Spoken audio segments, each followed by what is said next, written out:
नमस्कार, मैं हूं महेंद्र दुबे। अपने साथी आजम खान के साथ महेंद्र की बात आपके साथ, आपकी बात महेंद्र के साथ कार्यक्रम में स्वागत है। आज हम बात करेंगे मध्य प्रदेश में हो रहे जेल भरो आंदोलन की, सरकार की नीतियों की। हमने बुलाया है दोनों ही पार्टियों के दिग्गज नेताओं को। हमारे साथ कांग्रेस और बीजेपी के नेता मौजूद हैं। सबसे पहले कांग्रेस नेताओं से आपका परिचय कराते हैं। हमारे साथ में कांग्रेस नेता वीरेंद्र दवे जी हमारे साथ में हैं। प्रदेश के पूर्व मंत्री राजा पटेरा जी हमारे साथ में हैं। इसके अलावा भारतीय जनता पार्टी की ओर से दमोह जिले के भारतीय जनता पार्टी के पूर्व जिलाध्यक्ष पंडित विद्यासागर पांडे हमारे साथ में हैं। भाजपा के जिला महामंत्री रमन खत्री हमारे साथ में और युवा मोर्चा के जिलाध्यक्ष मनीष तिवारी हमारे साथ में हैं।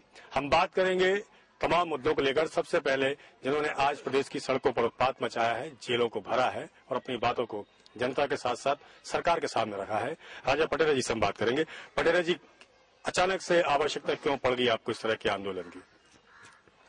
एक तो पहले आपका प्रश्न ही अप्रासंगिक है कि अचानक ही क्यों पड़ गई। कांग्रेस लगातार आंदोलनों का दौर चालू की हुई है पिछले 2008 से। प्रबल प्रतिपक्ष का नैतिक दायित्व होता है कि सरकार के ऊपर आंदोलन, धरना, प्रदर्शन और प्रजातांत्रिक तरीके से सत्याग्रह वगैरह जैसी चीजों को करके सत्ता के जो गलत काम है उनके ऊपर जनता का ध्यान आकर्षित कराए और उनके ऊपर नकेल लगाए। उसी कार्यक्रम के चलते एक कार्यक्रम यह भी था प्रदेश में जेल भरो आंदोलन। इतने दिनों से भारतीय जनता पार्टी के नेताओं का आरोप है, कल मंत्री जयंत मलिया जी ने भी कहा है कि अब तक कांग्रेस सोती रही। आखिरी में जब चुनाव आया, 2013 का चुनाव सर पर है, तब कांग्रेसी जागे हैं। क्या कहेंगे आप? अब भाई मलैया जी का मैं कुछ नहीं कह सकता। मलैया जी खुद सो रहे हैं, इसलिए उनको सोते हुए हम लोग दिख रहे हैं। पंडित जी, पटेरा जी की बातों से कहां तक इत्तेफाक रखते हैं? अब क्या है, जो लोग नींद में हैं और बेलियम 10 की गोली खाए हुए हैं, जिनके लिए प्रजातंत्र के नाम पर एक धब्बा कहना चाहिए मध्य प्रदेश के अंदर, भारतीय जनता पार्टी ने जो प्रदेश की जनता की सेवा की है और दूसरी बार विकास और निर्माण को लेकर के भारतीय जनता पार्टी ने आशीर्वाद दिया है।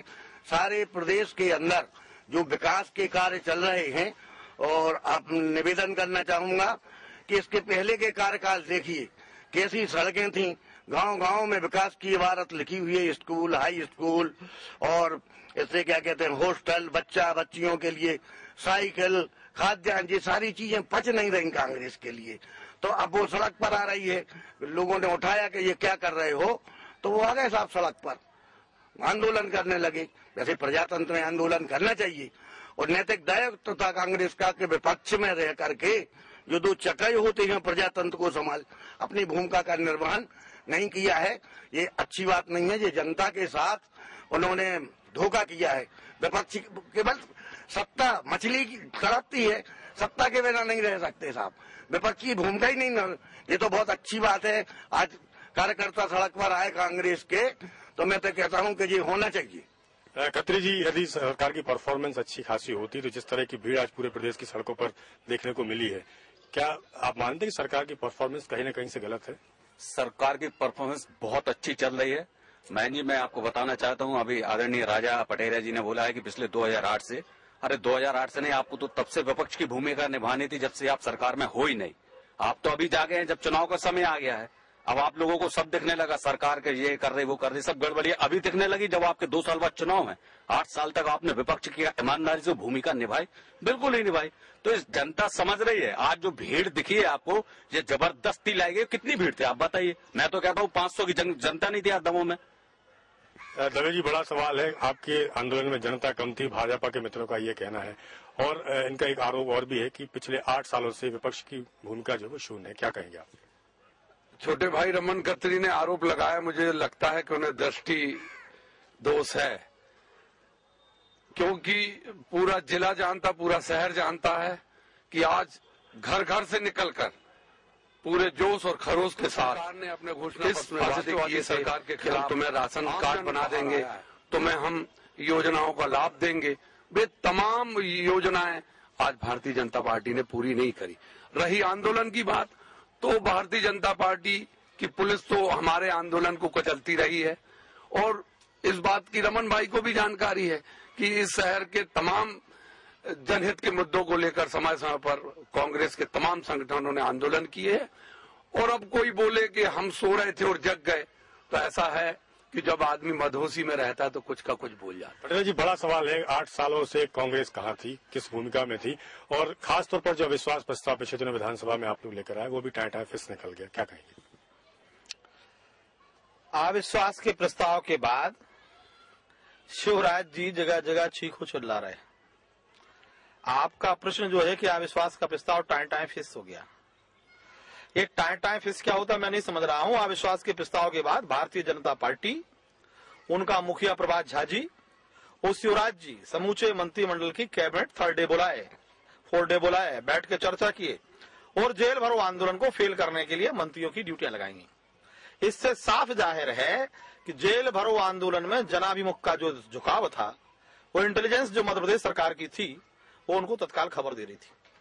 आज चित्ररंजन दीदी जो थी 85-90 साल की महिला, वो बिना किसी के बुलाए खुद आंदोलन में आई। आपका एडीएम जो है 20,911 खुद अनाउंस कर रहा है। हमारा आने जो है रमन, अब भाई क्या करे भाई, सरकारी पार्टी के अंदर काम कर रहा है, पदाधिकारी है, तो उसको अपना पक्ष रखना पड़ेगा, ना कि सरकार का बोलना पड़ेगा। एडीएम बोल रहा है 20,911 और रमन हमारा भाई बोल रहा है 500, और हमारा दोस्त जो है बचपन का संघर्षी साथी था, धोखे में फंस गया वहां सरकार के अंदर, विपक्ष के साथ रहने वाला था, विद्या भैया हमारा। तो विद्यासागर कह रहे हैं हम प्रतिपक्ष की भूमिका नहीं निभा पाते। अरे भाई, हमने तो प्रतिपक्ष की भूमिका निभाना विद्यासागर से सीखी। हमने प्रतिपक्ष की भूमिका का नेतृत्व विद्यासागर जी के साथ किया। और जो ये कह रहे हैं कि आज जब चुनाव आ गया, जेल भरो आंदोलन आज हुआ, इसके पहले अविश्वास का प्रस्ताव हुआ, उसके पहले जन जागरण हुआ, ये लगातार जो 8 से चल रहा है। और ये जो जनता आज आई है, ये हम कुछ बोले और रमन जी कुछ बोले, विद्या जी कुछ बोले, जनता जी जो है और महेंद्र जी जो है, इनका ज्ञान चक्षु छोड़ दो, मस्तिष्क चक्षु क्या बोल रहा है वो जनता को देख करके आज शहर की चर्चा में जो मामला बनेगा, उसमें हमारा निवेदन है महेंद्र जी आपसे कि आप अज्ञात व्यक्ति जो इस शहर के अंदर चल रहा हो फुटपाथ पर, उससे पूछिएगा कि आज कांग्रेस का रोल कैसा था, भारतीय जनता पार्टी के खिलाफ जो उन्होंने कदम उठाया तो कैसा था। तो आपका जो ये शो है ना, ये इसमें 4 चांदनी लग जाएगा, बहुत बढ़िया शो जाएगा। पटेल जी ने बड़ा सवाल उठाया है कि सरकार की परफॉर्मेंस बहुत खराब है। पांडे जी, आपसे जानना चाहेंगे, यदि सब कुछ ठीक ठाक होता तो आंदोलन की आवश्यकता क्यों पड़ती? मैं एक निवेदन करना चाहता हूं दुबे जी आपसे, प्रदेश ही नहीं सारे देश से महंगाई और भ्रष्टाचार की गंगोत्री कांग्रेस ध्यान बटाने के लिए ये आंदोलन करवा रही है। विदेश नीति में फेल, मुद्रास्फीति में फेल, महंगाई यानी सीमाओं पर चाइना की क्या रणनीति हो रही है आप देख रहे हैं भारतीय जनता पार्टी के समय में, और आज आप देख रहे हैं यूपीए की सरकार में भारत की साख विदेशों में कम हुई है। आप देखिए लंका जैसे नेपाल में क्या हुआ, और आप देखिए पांडे जी सवाल मध्य प्रदेश का है, मध्य प्रदेश का आपकी सरकार का सवाल, उससे जुड़ा सवाल है।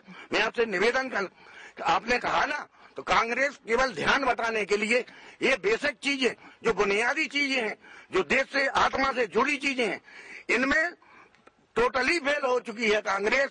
और कांग्रेस को तो अब सत्ता में भी बना रहने का कोई अधिकार नहीं है। ये स्वांग रच रही है जनता के बीच खड़े होकर के। डेमोक्रेसी में इससे बड़ा स्वांग क्या हो सकता है कि 8 साल आप सोते रहे और आप चिल्ला रहे हैं जिंदाबाद मुर्दाबाद, ये स्वांग है। मनीष, आपसे एक सवाल है, आज का जो जेल भरो आंदोलन था उसमें सबसे ज्यादा महत्वपूर्ण भूमिका दमों के नौजवानों की थी। जिले भर के नौजवान आए थे, आपके पास युवाओं की जवाबदारी है, क्या कहेंगे? बेरोजगारी, भूख और भ्रष्टाचार, इन समस्याओं को लेकर नौजवान सड़कों पर था।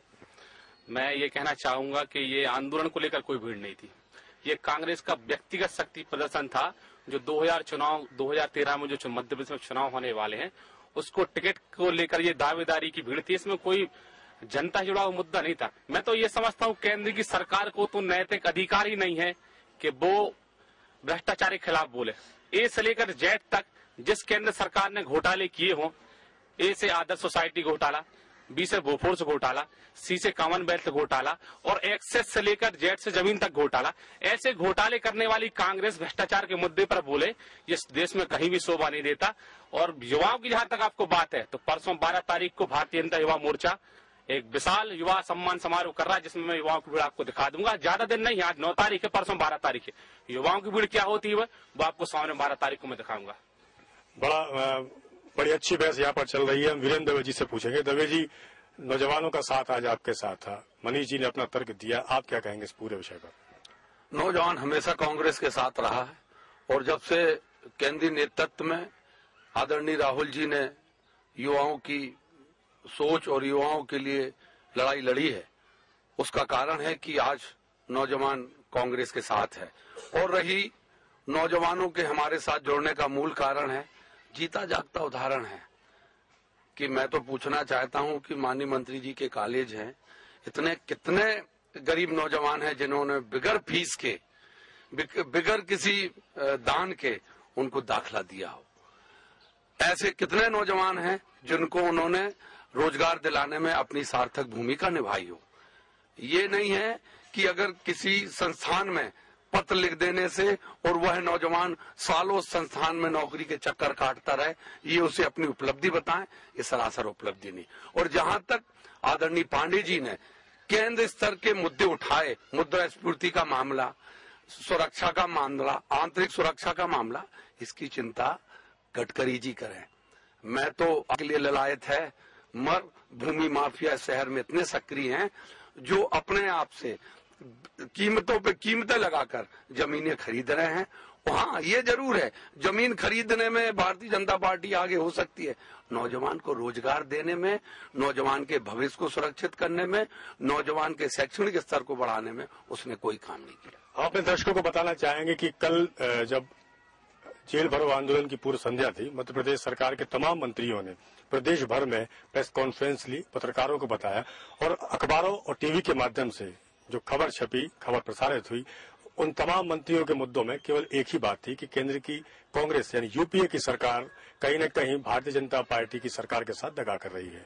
तमाम मंत्रियों के स्टेटमेंट एक से थे। हम पटेरा जी से पूछना चाहेंगे। पटेरा जी, कल तमाम मंत्रियों ने पूरे प्रदेश में प्रेस कॉन्फ्रेंस ली और उन्होंने कहा है कि आपकी पार्टी यूपीए की सरकार जो है वो भाजपा की सरकार के साथ सौतेला व्यवहार कर रही है, खासतौर पर बिजली और कोयला के मामले में, यूरिया के मामले में। क्या कहेंगे आप?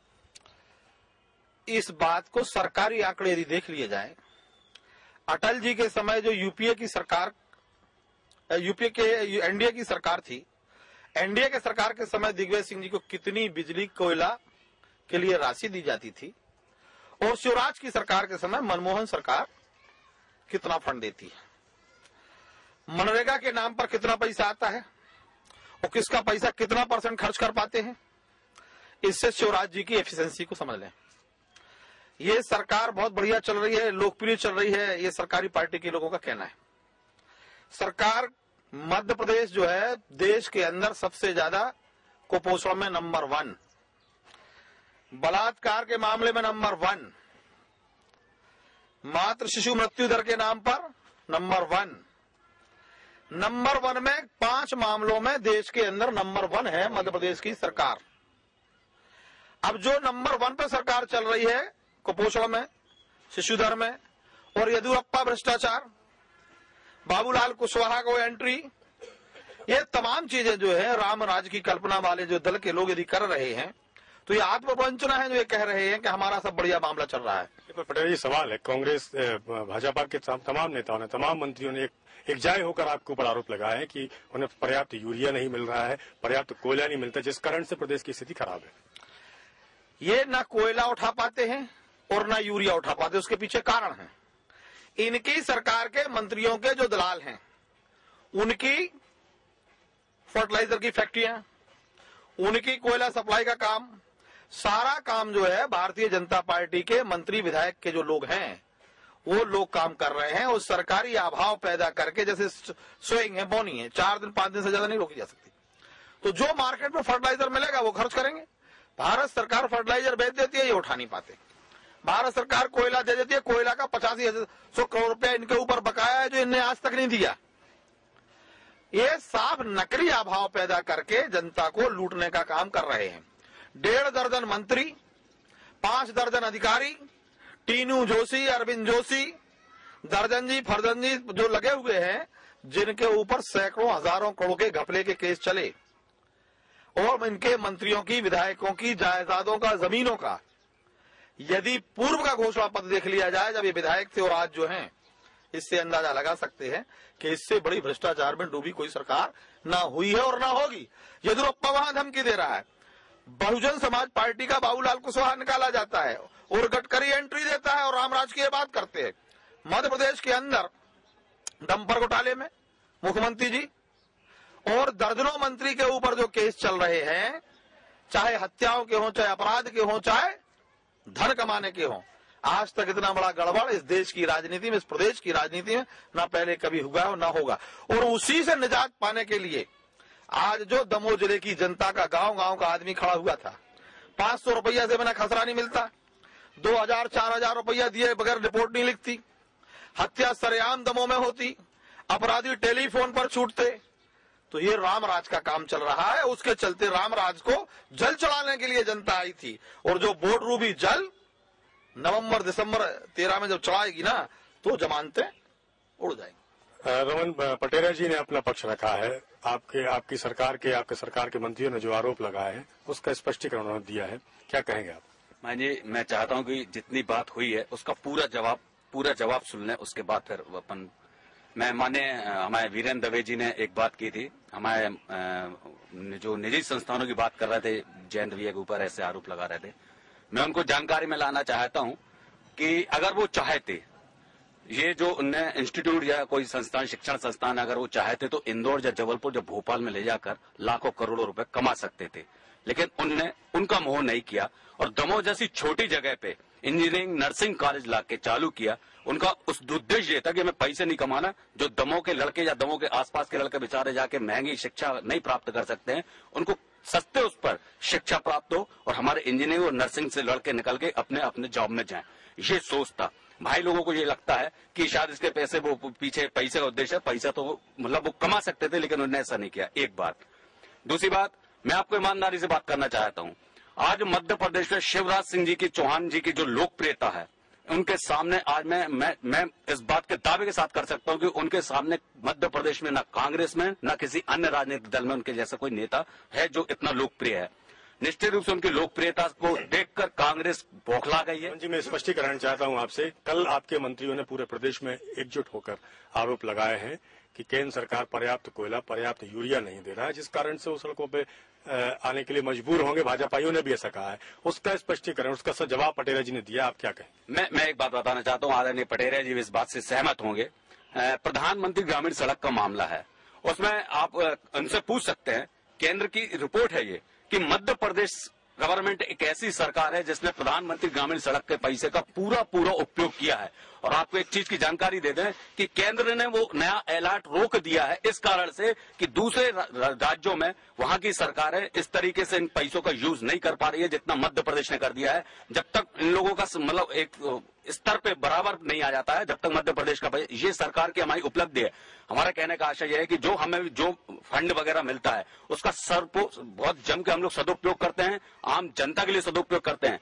कोयला और जो यूरिया की बात आई है वो कुछ भी कहते रहे, क्योंकि वो मैं फिर कहता हूं कि केंद्र में उनकी सरकार है, वो अपना पक्ष रखेंगे। हम लोग केंद्र में विपक्ष में हैं। मैं ईमानदारी से कहना चाहता हूं कि केंद्र में यूरिया और ये कोयला वाली बात जा रही है, मध्य प्रदेश में भारतीय जनता पार्टी की सरकार होने के कारण से भेदभावपूर्ण तरीका अपनाया जा रहा है और उसका खामियाजा मध्य प्रदेश की जनता भुगत रही है। लेकिन भारतीय जनता पार्टी की मध्य प्रदेश की सरकार अपने स्तर पर जितना भी प्रयास कर सकती है वो कर रही है ईमानदारी से। बीजेपी और कांग्रेस के मित्रों के बयानों को सुनने के बाद एक बड़ा फेमस फिल्मी गाना है वो याद आता है। ये जो पब्लिक है ये सब जानती है, पर इसी दौर में मिर्जा गालिब का एक शेर भी मुझे याद आता है कि मिर्जा गालिब कहा करते थे, इस जमाने में वफा की उम्मीद न कर गालिब, वो वक्त कुछ और था जब लोग सच्चे और मकान कच्चे हुआ करते थे।